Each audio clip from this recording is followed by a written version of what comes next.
ഇസ്ലാം ഈ പ്രപഞ്ചത്തെക്കുറിച്ച് പറഞ്ഞു വെച്ച സത്യങ്ങൾ നൂറ്റാണ്ടുകൾക്കിപ്പുറം ശാസ്ത്രലോകം നമ്മോട് പറയുകയാണ്. അതുപോലെ തന്നെ ഈച്ചയുടെ ഒരു ചിറക് വെള്ളത്തിൽ വീണാൽ അതിൻ്റെ മറ്റേ ചിറകും അതിൽ മുക്കിയാൽ ആ വെള്ളം കുടിക്കാവുന്നതാണെന്ന് മുത്തിന് നമ്മെ പഠിപ്പിക്കുമ്പോൾ, ഇന്ന് ശാസ്ത്രലോകം പറയുന്നു ഈച്ചയുടെ ഒരു ചിറകിലുള്ള ബാക്ടീരിയയെ നശിപ്പിക്കാനുള്ള കഴിവ് അതിൻ്റെ മറ്റേ ചിറകിലുള്ള ബാക്ടീരിയകൾക്കുണ്ട് എന്ന്. നായ, പന്നി തുടങ്ങിയ ജീവികൾ നമ്മുടെ ശരീരത്തിൽ സ്പർശിച്ചാൽ 7 പ്രാവശ്യം കഴുകണമെന്നും അതിലൊരു പ്രാവശ്യം മണ്ണിട്ട വെള്ളം കൊണ്ടാകട്ടെ എന്നും ഖുർആൻ പഠിപ്പിക്കുമ്പോൾ, നായയുടെ ശരീരത്തിലുള്ള വൈറസിനെ നശിപ്പിക്കാനുള്ള കഴിവ് ഈ മഹാപ്രപഞ്ചത്തിൽ മണ്ണിന് മാത്രമേ ഉള്ളൂ എന്ന് ഇന്ന് ശാസ്ത്രലോകം തെളിയിച്ചിരിക്കുകയാണ്. അതുപോലെ തന്നെ കോടാനുകോടി സൂര്യവർഷങ്ങൾ വ്യാപിച്ചു കിടക്കുന്ന ഈ മഹാപ്രപഞ്ചം നീങ്ങിക്കൊണ്ടിരിക്കുന്ന ഓരോ ദിവസവും വലുതായിക്കൊണ്ടിരിക്കുകയാണെന്ന് സത്യം ശാസ്ത്രലോകം കണ്ടെത്തിയിട്ട് വർഷങ്ങളേറെ കഴിഞ്ഞിട്ടില്ല. എന്നാൽ 15 നൂറ്റാണ്ടുകൾക്ക് മുൻപ് ഇരുണ്ട യുഗമെന്ന് മനുഷ്യരാശി വിശേഷിപ്പിച്ച ആ കാലഘട്ടത്തിൽ ഖുർആനിലെ സൂറത്തു ദാരിയാത്തിലൂടെ അല്ലാഹു തആല പറയുന്നു, ആകാശങ്ങളെ നമ്മൾ ശക്തിയോടെ നിർമ്മിച്ചു, അതിനെ നാം വികസിപ്പിച്ചു കൊണ്ടിരിക്കുന്നു.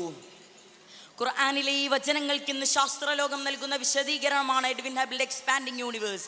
അതിൽ എഡ്വിൻ ഹബിൾ പറയുന്നു, the space between galaxies is expanding over time, causing galaxies to move further away from each other.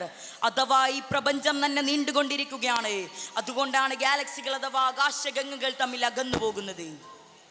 അതുപോലെ തന്നെ ഈ മഹാപ്രപഞ്ചത്തിന്റെ ഉത്ഭവത്തെക്കുറിച്ച് 19-ാം നൂറ്റാണ്ടിൽ ശാസ്ത്രലോകം കണ്ടെത്തിയ മറ്റൊരു സിദ്ധാന്തമാണ് ബിഗ് ബാങ് തിയറി.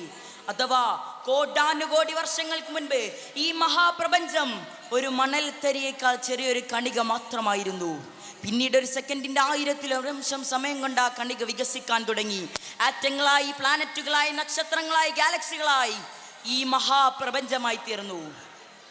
എന്നാൽ ഈ വിഷയത്തെക്കുറിച്ച് ഖുർആൻ പറയുന്നത് നോക്കൂ, അവലം യറല്ലദീന കഫറൂ അന്നസ് സമാവാത വൽ അർള കാനതാ റത്കൻ ഫഫതഖ്നാഹുമാ. അവിശ്വാസികൾ കണ്ടില്ലയോ, ആകാശങ്ങളും ഭൂമിയും കൂടിച്ചേർന്നതായിരുന്നു, നാം അതിനെ വേർപെടുത്തി.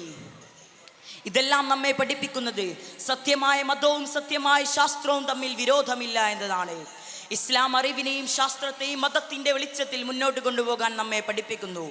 അവസാനം നമ്മുടെ എല്ലാം ദൈനംദിന ജീവിതം ഖുർആനെ സുന്നത്ത് അടിസ്ഥാനമാക്കി ശാസ്ത്രത്തെ മനുഷ്യന്റെ ഉന്നമനത്തിനായി ഉപയോഗപ്പെടുത്താൻ അല്ലാഹു തആല തൗഫീഖ് നൽകുമാറാകട്ടെ എന്ന് പ്രാർത്ഥിച്ചുകൊണ്ട് ഞാൻ നിർത്തുന്നു. വാഹിറു ദഅവാനാ അൽഹംദുലില്ലാഹി റബ്ബിൽ ആലമീൻ. അസ്സലാമു അലൈക്കും. മാഷാ അല്ലാഹ്, നല്ല പ്രസംഗം. അല്ലാഹു ഉയർച്ചകളിൽ എത്തിച്ചു കൊടുക്കട്ടെ. അടുത്തതായിട്ട് ദാനിഷ് 6-ാം ക്ലാസ് ഒരു പ്രസംഗം. സിദാൻ 5-ാം ക്ലാസ്, ഹാഷിം മുഹമ്മദ് 3-ാം ക്ലാസ്, നഈം 7-ാം ക്ലാസ്, മുഹമ്മദ് മിദ്ലാജ് 7-ാം ക്ലാസ്, മിൻഹാജ് 7-ാം ക്ലാസ്, അഹമ്മദ് ഫസ നെച്ചോളി 3-ാം class, Muhammad Rizan Necholi, Muhammad Minhaj, Kenza Fathima, Muhammad Rihan P T, Muhammad Mujeer 5-ാം class, Mujeer Chettoor son of Jubair 5-ാം ക്ലാസ്. അസ്സലാമു അലൈക്കും. ബഹുമാനപ്പെട്ട ഉസ്താദുമാരെ, സ്നേഹം നിറഞ്ഞ രക്ഷിതാക്കളെ, പ്രിയപ്പെട്ട കൂട്ടുകാരെ, അസ്സലാമു അലൈക്കും. അന്ത്യപ്രവാചകൻ മുഹമ്മദ് മുസ്തഫ സല്ലല്ലാഹു അലൈഹി വസല്ലം തങ്ങളുടെ ജന്മദിനം ആഘോഷിക്കുന്ന ഈ വേളയിൽ 2 വാക്ക് സംസാരിക്കാൻ കഴിഞ്ഞതിനാൽ ഞാൻ ആദ്യം തന്നെ അള്ളാഹുവിനെ സ്തുതിക്കുന്നു. അൽഹംദുലില്ലാഹ്. മുത്തുനബി സല്ലല്ലാഹു അലൈഹി വസല്ലം തങ്ങൾ നമുക്ക് ധാരാളം മൂല്യങ്ങൾ പഠിപ്പിച്ചു തന്നു. എൻ്റെ ഈ കൊച്ചു പ്രസംഗത്തിൽ അതെല്ലാം പറയാൻ കഴിയില്ലല്ലോ. അതുകൊണ്ട് ഏറ്റവും പ്രധാനപ്പെട്ട ഒരു കാര്യം ഞാൻ നിങ്ങളുമായി പങ്കുവെക്കാം ഇൻഷാ അല്ലാഹ്. മുത്തുനബി സല്ലല്ലാഹു അലൈഹി വസല്ലം തങ്ങൾ പറഞ്ഞു, ഏത് പ്രതിസന്ധിഘട്ടം വന്നാലും കള്ളം മാത്രം പറയരുത്. ഇത് പറയുക മാത്രമല്ല, കാണിച്ചു തരികയും ചെയ്തു. മുത്തുനബി സല്ലല്ലാഹു അലൈഹി വസല്ലം തങ്ങൾ ഒരു ദിവസം സദസ്സിലിരിക്കുമ്പോൾ ഒരു അഅറാബി വന്ന് പറഞ്ഞു,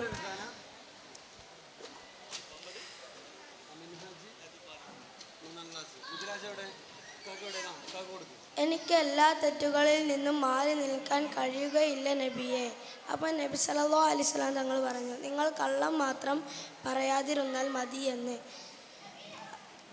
അപ്പോൾ അഅറാബി സന്തോഷിച്ചു. കള്ളം മാത്രം പറയാതിരുന്നാൽ മതിയല്ലോ, ബാക്കിയുള്ള എല്ലാ തെറ്റുകളും ചെയ്യാമല്ലോ എന്ന് കരുതി. അടുത്ത ദിവസം അടുത്തുള്ള പുരയിൽ മോഷ്ടിക്കണമെന്ന ചിന്തയിൽ അവൻ നീങ്ങി. അപ്പോഴാണ് നബിയുമായുള്ള കരാർ അവന് ഓർമ്മ വന്നത്. അവൻ അതിൽ നിന്ന് പിന്മാറി. എല്ലാ തെറ്റുകളിൽ നിന്നും നബിയുമായുള്ള കരാർ ഓർമ്മ വന്ന് അവൻ പിന്മാറി സ്വാലിഹായ മനുഷ്യനായി ജീവിച്ചു. ഇതിൽ നമുക്ക് കള്ളം പറയരുത് എന്ന് മനസ്സിലാക്കാം. അസ്സലാമു അലൈക്കും. അടുത്തതായിട്ട് ഒരു ഗാനം മിൻഹാജ് 7